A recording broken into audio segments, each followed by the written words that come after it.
This moment is so real. Hello, my wonderful viewers, and welcome to another episode of Betty Adams Overanalyzes. Today we will be taking a fully spoiler look at Kaiju number 8, chapter 109. The chapter that the entire series has been building with since the very beginning. This will be a full spoiler chapter review and analysis, so in order to give you a chance to click away, I'm going to tell you to go check out the links below the video to get yourself a copy of my book, Humans Are Weird, Let's Work It Out, another series that depends on just how real everything is. From the very beginning of this series, from chapter 1, Kafka's goal has been to fulfill his childhood dream of fighting side by side with his childhood friend Mina Ashiro. And in this chapter, that childhood dreams comes true. But it's, how can I say this? It's not like other childhood dream come true moments, and yet it is.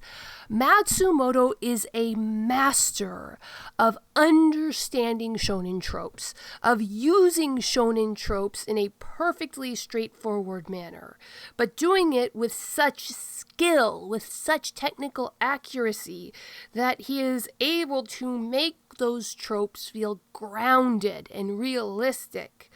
The only thing in this story that is absurdly separate from reality is the existence of the giant kaiju. And as anyone who's written fiction or fantasy knows, the audience will allow you one great step away from reality. But after that, after you've taken that step, once you've established the rules of your world, you can't step away from that rules. And Matsumoto chose as his one great step away from reality the fact that giant class kaiju can exist in this world. And he's explained it with, they're able to generate force fields. They're able to regenerate and heal their tissues very quickly. They're able to vent the heat that creating such giant creatures creates. And physically, Matsumoto ties his world down with the rules of reality. The giant ant kaiju, they exist, but they behave like normal ants until the kaiju number 9 infects them. And kaiju number 9 infects them with the best scientific knowledge on how real fungal type creatures infect ant kaiju and alter their behavior. In the same way, emotionally, in this chapter, Kafka sees his childhood dream realized, but it's nothing like what he imagined. As a child, his dream was this glowing, shiny ideal of perfection. Like all of our childhood dreams, it was just basically a warm feeling and a sense of glory, with very few details filled in. And as we get older, we realize that parts of our childhood dreams were just ridiculous. Kafka wanted to wear an amazing, a snazzy, how did he put it? Kafka wanted to wear a snazzy uniform, the power suit, and he wanted to have 99% compatibility. He's at 1% compatibility, and he is wearing the most basic, boring Defense Force suit ever. Mina, her goal was actually very similar to Kokoro's. She wanted to be the kind of officer where no one died on her battlefields, but she has lost countless civilians and fellow officers on the battlefield. Their dreams as children were, they had that core that they'd be fighting kaiju together, but aside that, they had all of these frivolous, silly ideas. Like, my own childhood dream was to be a park ranger, to wear that green uniform and the flat hat, and to just do whatever park rangers did to work with animals. Now, my dream, it was mostly just a dream of earning the respect that I had for the park rangers, of being the park ranger who knew everything. Because as a third grader, I genuinely believe the person in that uniform, in that hat, they knew everything about the park, and they had all the answers. And they could go out and pet the deer and tag the wolves, and they'd get to ride in helicopters and shoot the grizzly bears with tranquilizers. And that's what I wanted to do. I had all these big, vague dreams. And I achieved my dream. I got to wear that uniform. And I spent most of the day digging in the dirt, pulling weeds, and planting plants, and telling visitors where the restrooms were. And I realized that you have to be you basically have to want to be the top 1% to be able to work with the wolves and the grizzly bears. And what the Rangers actually did was far less glamorous than I imagined.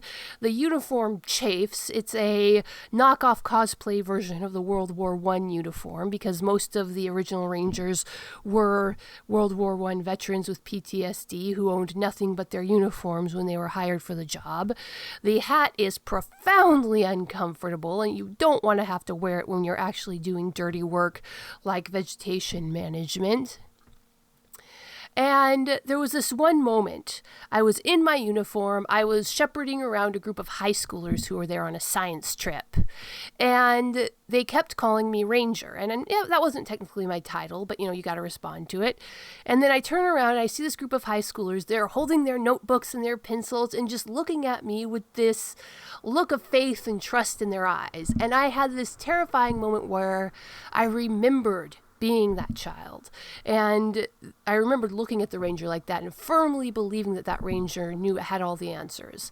And I realized that I was the Ranger now. I was in that uniform and I didn't have all the answers. I could barely answer their high school level questions.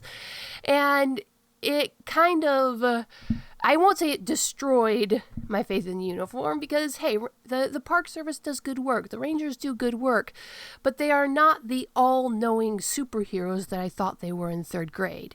And that was such a mentally scarring, formative moment for me. And we see that happen in this chapter. We see Kafka there standing by Mina, and both of them are realizing that their childhood dreams has come true, but it's so different from what they expected. And the only part they have left of that dream really is that they're by each other's side. They're together and they're facing down the Kaiju. And that's what this chapter was. It was that realization that there was so much of our childhood dreams that was false simply because of our ignorance, of our childish inability to understand high-resolution ideas, that all of our concepts at that age are so low resolution. And there's going to be huge levels of disappointment because of that when we get where we're going, but there's also huge rewards. Like Kafka in his childhood dreams never thought of having a friend like Reno, a friend like Kokoru, of forming that bond of respect and dependence with the Director General. And I'm sure that Mina never thought of having a giant tiger helping her fight in her battles, tiger or liger.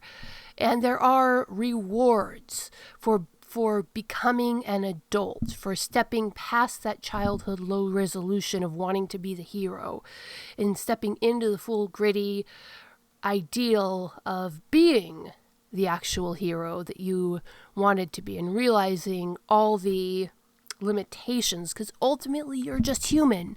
And the people who wear those uniforms are just human. And they don't have all the answers, but they still have to get up every morning, tie their boots on, put on that chafing, uncomfortable hat and go to work. And now it's still secondhand information, but I looked at this chapter and I'm like, this is too personal to be theoretical to Matsumoto. Matsumoto must have had a childhood dream, a goal, and he finally achieved it later than he thought he would. And someone responded to the comments that yes, Matsumoto said in an interview that was really a part of himself that he put into Kafka, because Matsumoto, as a beginning mangaka, worked on some really big name projects and had big dreams as a youngster, but it took him a lot longer to reach his goals, to being that mangaka that's got an anime and a global presence. But he's here now giving us this wonderful, realistic look at what it's like to finally achieve your childhood dreams. Now, mine was being a national park ranger, and I've worked in the mountains, the volcanic mountains of the Pacific Northwest my entire life. So many of my metaphors are volcano metaphors or mountain metaphors. And there's a famous poem about this guy who's climbing the mountain, and he's climbing this hill, and he's wondering what wonderful things he'll see on the other side of the hill. Will there be kings and princesses and castles, lands of gold, dragons? And he gets up to the top of the hill and he sees another hill. And that's so true, because when you go climbing out in the wilderness, what you're going to find at the top of that mountain, on the other side of the mountain, is the next mountain to climb, the next hill to explore. And you learn, hey, the journey is the goal, or the journey is the result in itself. But what do you think, my wonderful viewers? Did you get as much satisfaction about how real Chapter 109 was, or did you get something else out of it? Hit that like and subscribe button. Leave a comment below telling me what you thought about this chapter, and peace out, my wonderful viewers.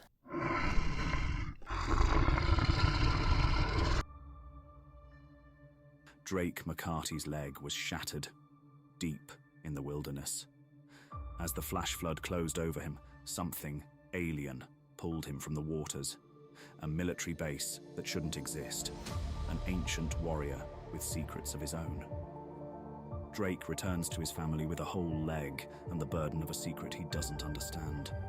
In the forest around them, someone is watching, and something followed him home.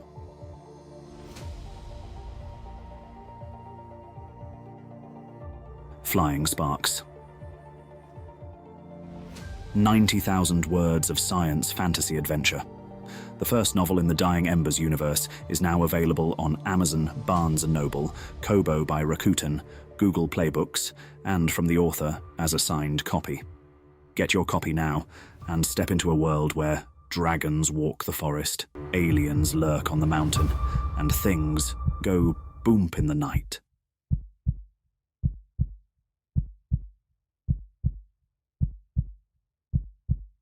Escape into another world with the writings of author Betty Adams. Two worlds, one of utter absurdity, one of dramatic tension, both alike in aliens absolutely astounded by human behavior.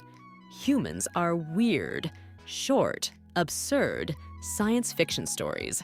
Flying sparks, dragons, aliens, and things that go boomp in the night.